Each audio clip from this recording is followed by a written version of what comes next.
അതിനൊക്കെ ബോംബെ കായലിൽ ഞാൻ ചൂണ്ടിലിടാൻ ഇറങ്ങിയെന്ന് പറഞ്ഞാൽ സകല ആൾക്കാർ നീച്ചാൽ പോകും. മീനില്ലേ? മീനില്ല ചങ്ങായി, ഓദ്യമേലൊന്നും കൊത്തൂല, ഞാൻ എന്റെ ചൂണ്ടൽമേലെ കൊത്തുള്ളൂ. അങ്ങനെ ഒരു ദിവസം ഞാൻ അവിടെ ബോംബെയിൽ ചൂണ്ടിൽ ഇങ്ങനെ ഇട്ടുകൊണ്ട് നിൽക്കാൻ നേരത്ത് സ്രാഗ കൊത്തിയത്. സ്രാഗ ഇങ്ങനെ വലിച്ച് അങ്ങോട്ട് കൊണ്ടുപോവാ ഇങ്ങോട്ട് കൊണ്ടുവരാ, അങ്ങോട്ട് കൊണ്ടുപോവാ ഇങ്ങോട്ട് കൊണ്ടുവരാ. ഞാൻ ഒരു ഒറ്റ നിർത്തിച്ചാല അതിന് പല്ല് പറഞ്ഞു പോകും. അത് ഞാൻ കൗത്തിലിട്ടാണ് നാട്ടിൽ കൂടി അത്ര ദിവസം നടത്തിയിരുന്നു. അപ്പൊ അത് വെളുത്തുള്ളിയല്ലോ? വെളുത്തുള്ളിയോ? അടച്ച റബ്ബേ, ഒരു മനസ്സിനിട്ട് ചതക്കേ. ഈ പിലാച്ചോട്ടിലെ ഷാദിലാരാ? ഇത് സാധനം ബുക്ക് ചെയ്തില്ല പോസ്റ്റ് ഫാഷന്? തല്ലാൻ ആളർക്കിക്ക.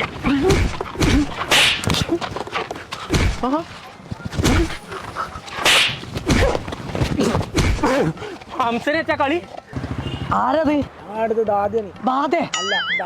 അതിനൊക്കെ ബോംബെ. ഈ ചെള്ളു ചെക്കന്മാരൊന്നല്ല, നല്ല മുട്ടുക്ക ചെക്കന്മാരൊക്കെ തല്ലാൻ തന്നെ. എന്റെ ഷൂ ഇതന്നെയല്ലേ ഓർഡർ ചെയ്തേ?